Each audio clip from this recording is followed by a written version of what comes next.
Boa noite a todos, hein?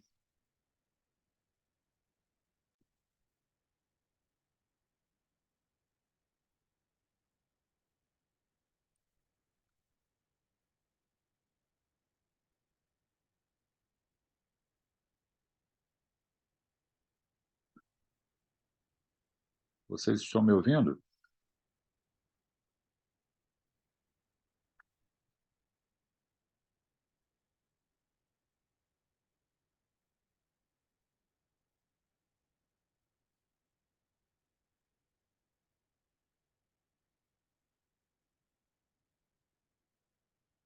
Vocês estão me ouvindo? Sim? Obrigado, Felipe.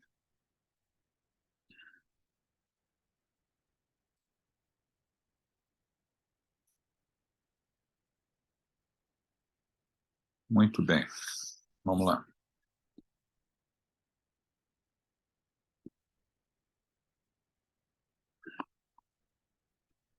Semana que vem é a nossa avaliação e vai ser feito através de um formulário do Google. Eu vou enviar um link, vocês vão abrir o formulário e responder as questões objetivas, são 10 questões. É obrigado a colocar o e-mail e também colocar o nome, tá? É, Para ser considerado apto, tem que responder o formulário, obviamente, né? E também eu vou ver as respostas que foram dadas. Para que haja digamos assim, um teste né, para que as coisas funcionem, hoje eu vou passar um link para vocês como se fosse um teste, apenas uma questão para vocês abrirem, colocarem o e-mail, responderem a questão e enviar, né? Então tem que fazer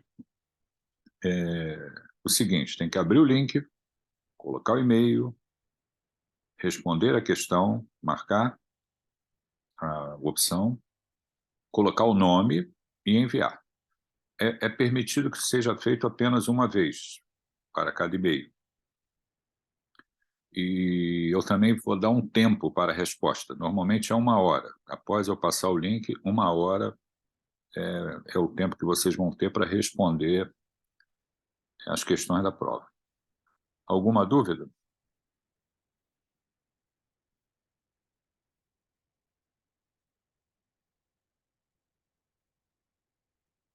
Ou não?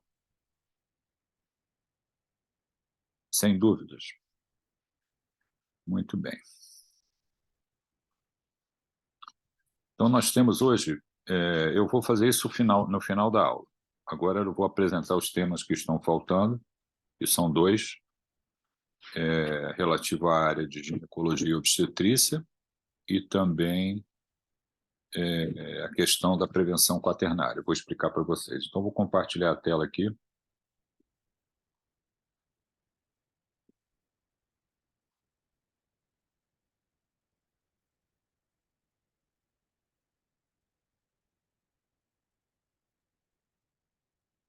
Eu preciso que um de vocês me diga se está vendo o slide.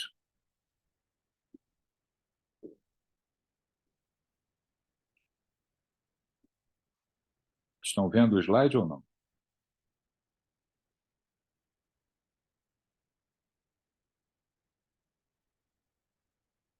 Sim, professor. Tá bom. Então, vamos lá. Aqui é um caso clínico. Uma paciente de 25 anos procura atendimento por abortamento espontâneo em 2 ocasiões. E a pergunta, e o médico, você solicita investigação para trombofilia. E a pergunta é se a conduta está adequada ou não. O que vocês acham?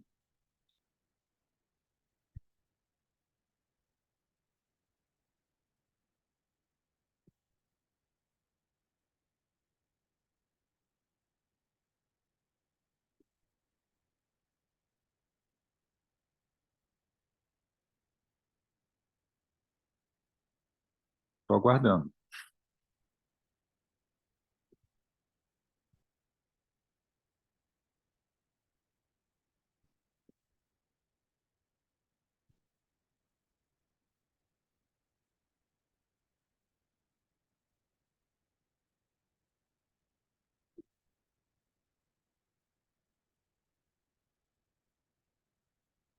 eu preciso que vocês participem para a aula progredir.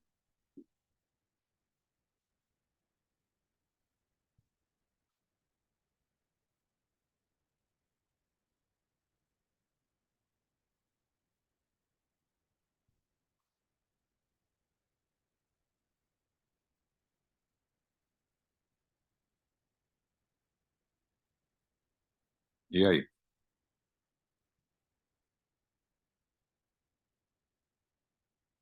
Eu acho que isso não é a única coisa que ele deveria investigar, né? Eu acho que ele pode investigar outras ideologias ao mesmo tempo.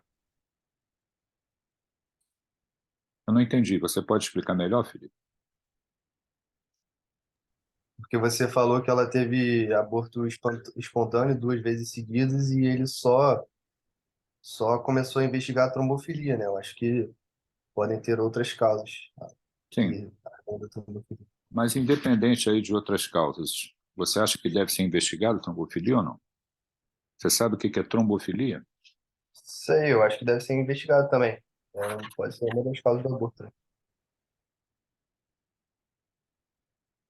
Então, na sua opinião, a conduta está correta de investigação de trombofilia. Aham. Ok. Vamos ver lá o que a sociedade fala a respeito disso, né? Aqui, esse slide a gente já viu em outros momentos, né? Digamos assim, ele fala a respeito da campanha de escolher com sabedoria em medicina.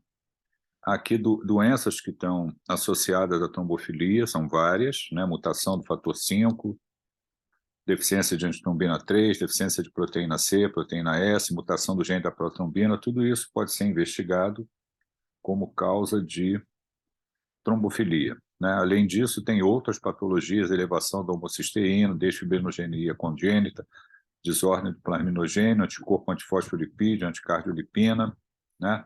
E a recomendação da sociedade é que não faça teste para investigação de trombofilia inata, né? Para perda ou abortamento espontâneo. Aqui é um artigo que fala sobre isso, um estudo prospectivo falando se a trombofilia é associada com complicações relacionadas à gravidez, como abortamento, e aqui a sociedade, baseada nas publicações, fala que alguns estudos retrospectivos, né, com mais tempo de publicação, sugerem que a trombofilia inata é associada com um desfecho de gravidez adverso, como criança de baixo peso, abortamento e descolamento prematuro de placenta, e mais estudos mais recentes, mais rigorosos, falharam em encontrar associação ou têm encontrado somente uma associação fraca. Ainda mais essa associação não é vista, não, é um ponto que é visto agora como uma evidência de boa qualidade de trabalhos randomizados controlados que mostraram que a heparina, que o uso de heparina de baixo peso molecular não significantemente reduz a chance de complicações mediadas por placenta. Aqui as referências bibliográficas. Então, a recomendação da sociedade frente a aquela situação colocada não recomenda a investigação de trombofilia. Muito bem. Outro caso clínico. O paciente faz acompanhamento de gestação com diagnóstico de pré-eclâmpsia, né? Você solicita reavaliação da proteinúria. A conduta está adequada?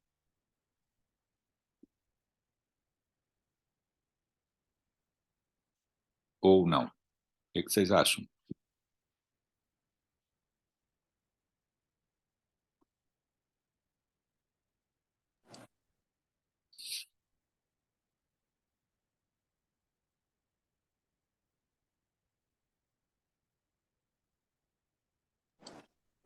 Professor, pré-eclâmpsia é hipertensão na gestação? Você sabe o que é pré-eclâmpsia, não? Você está perguntando, né? Estou perguntando. A pré-eclâmpsia é uma complicação que ocorre durante a gestação e está relacionada à doença hipertensiva, né? Então, é o aparecimento de hipertensão arterial após a 20ª semana de gestação, acompanhada de edema e proteinúria. Então, você tem hipertensão, edema e proteinúria após a 20ª semana de gestação. Está relacionado a uma série de complicações durante a gestação. Então, tá certo pedir proteinúria no EAS? O diagnóstico já está feito, né? Na verdade, você pode até quantificar a perda de proteína na urina, e normalmente o critério é superior a 300 miligramas por dia, né? Para poder ser feito o diagnóstico ali de uma proteinúria significativa. Mas o diagnóstico já está feito. Se o diagnóstico já está feito, quer dizer, ela já preencheu critérios para que esse diagnóstico possa ser feito. A pergunta que está sendo colocada é o seguinte: eu preciso reavaliar a proteinúria, saber se aumentou, se diminuiu, se isso tem algum impacto ali na conduta, que as medidas tomadas, Acho que sim, a principal medida. porque para saber se o tratamento está efetivo, então você faz o controle da proteinúria na urina. Isso. A gente prescreve antihipertensivo, né? Tem alguns antihipertensivos que são de escolha ali durante o período gestacional, exatamente para controlar a hipertensão arterial. Vamos ver o que a sociedade fala a respeito disso, né? Vamos lá. Aqui, o que você acabou de comentar, né? Doenças hipertensivas durante a gestação. Tem 4 itens ali colocados. A gente está falando de pré-eclâmpsia, né? Cada uma tem uma definição, né? E a eclâmpsia nada mais é do que a pré-eclâmpsia quando a paciente faz crise convulsiva, né? Aqui a definição de pré-eclâmpsia, diagnóstico diferencial que pode ocorrer. E veja, a recomendação da sociedade é não repetir o teste para proteinúria em pré-eclâmpsia estabilizado. A recomendação é não repetir, porque isso não muda a conduta em relação ao doente, né? Aqui tem um artigo que fala sobre isso, o acompanhamento, né? E aqui está falando que medir a proteinúria é um teste diagnóstico útil, mas não como um critério prognóstico para a pré-eclâmpsia. O nível de proteinúria não se correlaciona com a severidade das complicações maternas em mulheres com pré-eclâmpsia. Então, repetir teste para proteinúria no manuseio de uma pré-eclâmpsia estabelecida não é recomendada, particularmente quando se olha modelos prognósticos. Ok? Então, aqui Entendi. as referências bibliográficas. É interessante ver como que a sociedade procede em relação a recomendações. A gente falou isso na disciplina toda, né? A respeito de temas que, digamos assim, são comuns ali na área da especialidade, como é que a sociedade tenta ajudar fazendo essas recomendações, né? Vamos para mais uma aqui. Caso clínico, acompanhamento pré-natal. Aqui está falando sobre essa avaliação do polimorfismo dessa enzima, né?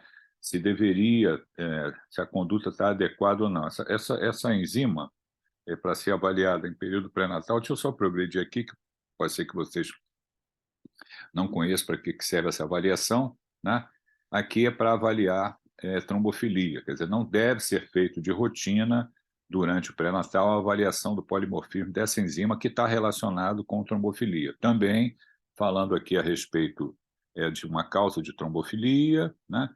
E falando o artigo e os argumentos da sociedade com as devidas referências bibliográficas, dizendo que não há necessidade da avaliação daquela enzima para a possibilidade de trombofilia como rotina. Outro caso clínico, você faz acompanhamento pré-natal, você solicita a avaliação do VHS. A conduta está adequada? Ou não? Não, porque VHS a gente não costuma pedir, por exemplo, para doença reumatológica, ver fase aguda junto com PCR. Não entendo por que pediria junto com um pré-natal assim avulso. Entendi. A avaliação da velocidade de hemossedimentação é útil para quê? Ela seria útil em que contexto?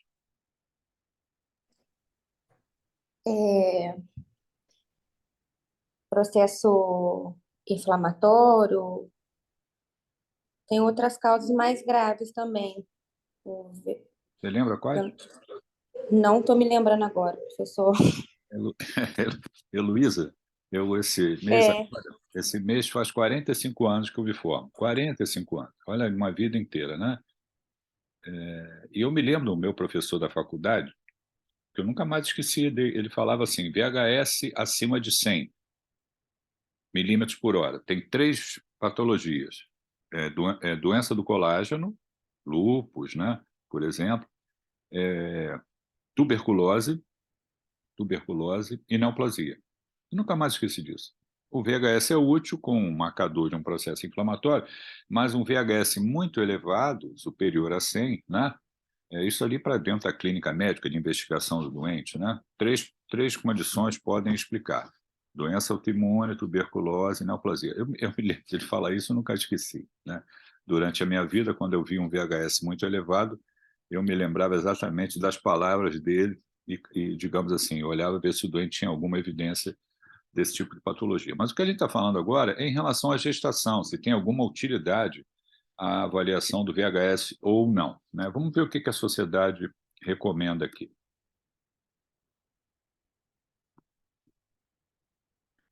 A recomendação é que não há motivo para medir a velocidade da hemossedimentação durante a gravidez. Aqui é um estudo que fala, uma publicação que fala de exames laboratoriais e gravidez, né? Falando a respeito, aqui uma publicação falando de VHS e gestação, e aqui uma série de frases falando que não traz benefícios, né? Porque ele pode estar com valores normais, ele pode estar com valores elevados, e isso não tem impacto em decisões tomadas em relação ao período gestacional. A não ser que a doença tenha, né? Se a paciente gestante, nada impede que a paciente gestante tenha lá uma doença inflamatória que faz acompanhamento e pode ser que, nesse caso, o VHS tenha valor. Então, a recomendação da sociedade é não avaliar o VHS durante a gestação. Muito bem. Entenderam como é que funciona o mecanismo, né, da escolha com sabedoria em medicina? Quer dizer, sempre tem a evidência científica, sempre tem o aspecto relacionado à colocação de risco relacionado ao paciente, custo, duplicidade, também levando em consideração ali algumas particularidades relacionadas ao paciente, decisões centradas no paciente. E a gente vai falar um pouquinho agora sobre o conceito de prevenção quaternária, que não é exatamente igual, né, à campanha Escolher com Sabedoria em Medicina, mas deixa eu mostrar para vocês o que significa. Então, deixa eu compartilhar a tela aqui. Deixa eu sair aqui dessa apresentação. E deixa eu achar aqui a prevenção quaternária. A prevenção quaternária, aqui também só para ilustrar, né, como sempre eu faço, um caso clínico. Tem lá o paciente de 90 anos, admitido na UTI com insuficiência respiratória por causa de broncoaspiração, é um paciente institucionalizado, apresenta demência por doença de Alzheimer em estágio avançado. Rotina solicitou ressonância nuclear magnética de crânio. E a pergunta é: a conduta está adequada?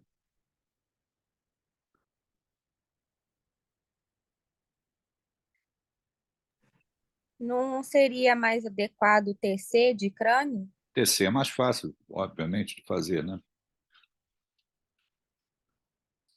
Tomografia computadorizada.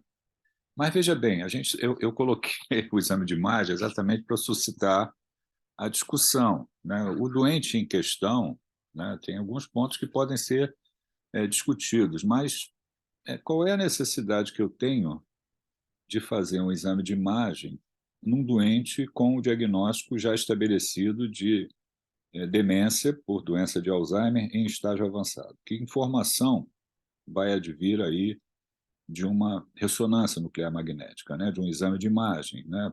Poderia também ser colocado ali a possibilidade de tomografia. Que dado clínico eu tenho e que informação útil, o que isso pode modificar a minha conduta a respeito desse modelo de doente? Pode ser, o doente caiu lá onde ele estava internado, né, na casa de repouso, onde ele estava internado, e depois alterou o nível de consciência, fez crise convulsiva, foi levado ao hospital, aí é diferente. Quer dizer, eu tenho um fato novo, aonde o exame de imagem, e naturalmente o que deve ser feito nesse contexto com rapidez, é a tomografia computadorizada. A ressonância é um exame que demora muito. Então, a ressonância em nada traz benefício ali com aquilo que foi, com aquele contexto clínico que ele foi colocado, né?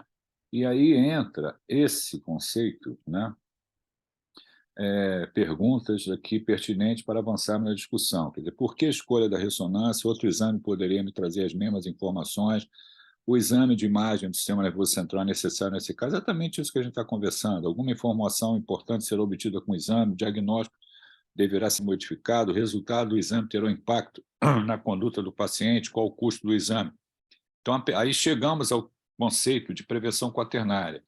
Qual é o significado desse tipo de prevenção, né? Então, aí tem os níveis de prevenção em medicina, né? Prevenção primária, secundária e terciária, né? Aqui, o que significa prevenção primária, o que significa prevenção secundária.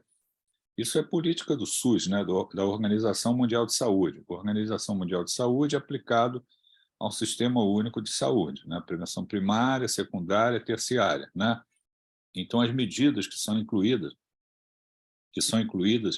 em cada nível ali de prevenção em medicina. E a prevenção quaternária foi um conceito colocado, né, por esse autor, né, Jamuli.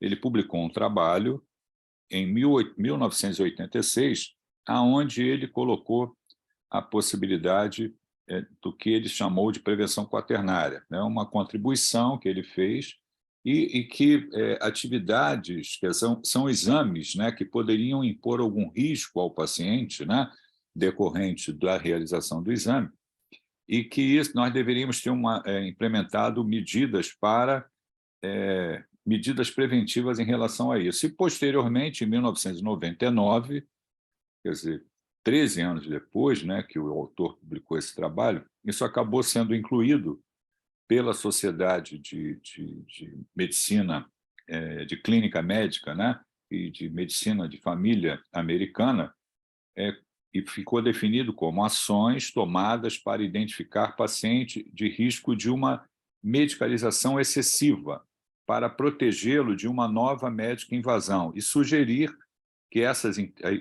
para ele intervenções que sejam eticamente aceitáveis. Aqui está traduzindo o que está colocado como definição de P4, né? Prevenção quaternária.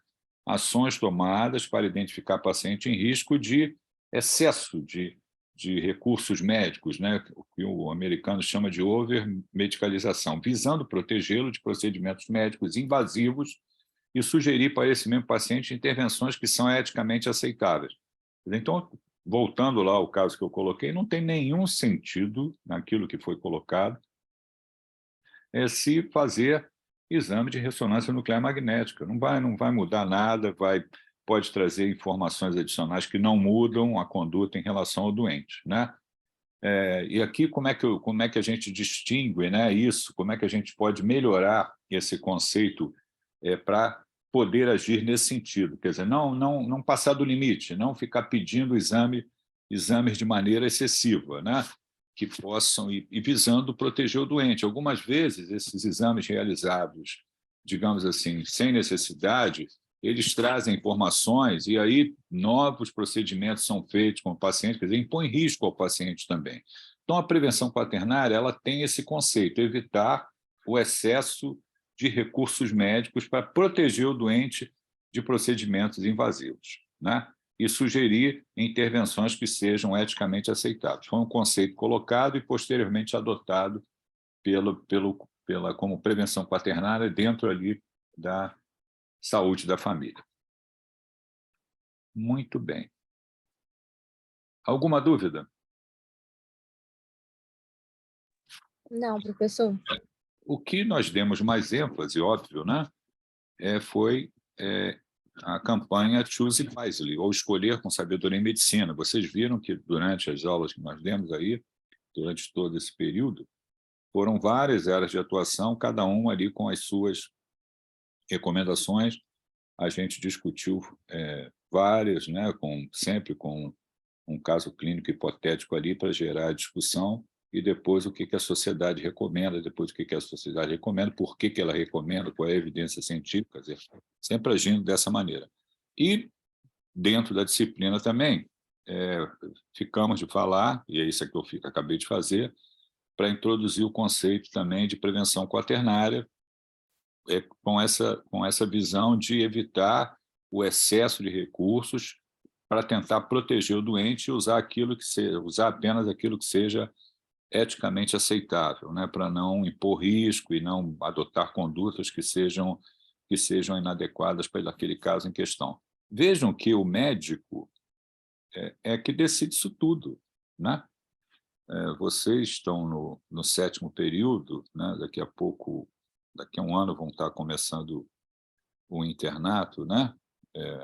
Quer dizer, 9º, 10º, 11º, 12º, quer dizer, daqui a 6 meses vocês vão estar começando o internato e vão ter o contato diário com os doentes ali nos vários módulos, e depois vão estar formados e decidindo essas questões. Quer dizer, isso vai ser sempre exigido do médico, né? Que ele tenha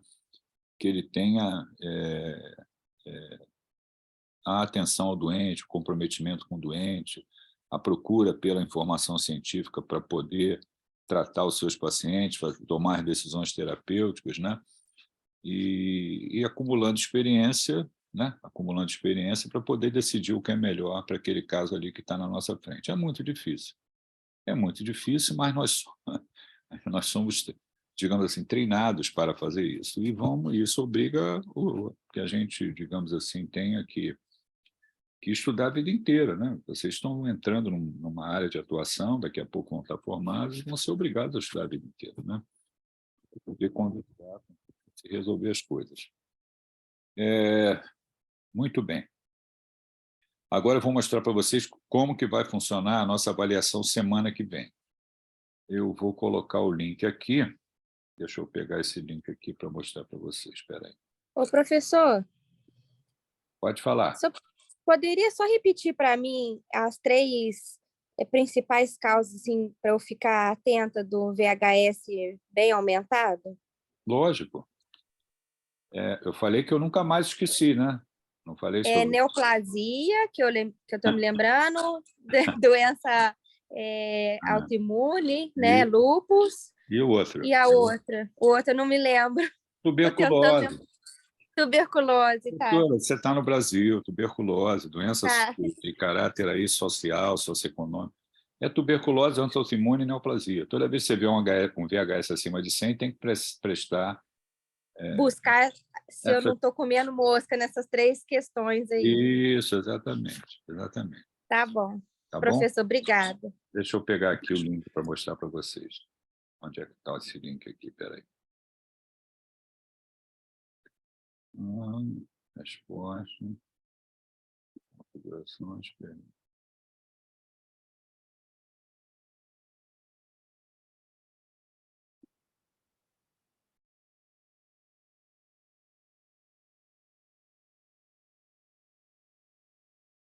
Então, olha só, eu vou botar o link aqui no chat e vocês, depois de eu colocar o link, o que vocês vão fazer? Vocês copiem o link para responder, né? Eu estou aguardando a resposta de vocês. Isso é apenas um teste, hein? A prova é semana que vem. E depois podem, assim que vocês copiarem esse link, né? Vocês podem botar o nome e sair. Eu vou estar aí recebendo a resposta até a próxima hora terminar isso. São 7h30, vamos colocar aí até 9 horas que eu estou recebendo a resposta. Mas vocês vão ver que é muito simples. É só abrir, botar um e-mail, responder, botar um nome e clicar em enviar, tá? Então, vamos lá, vou fazer isso aqui agora.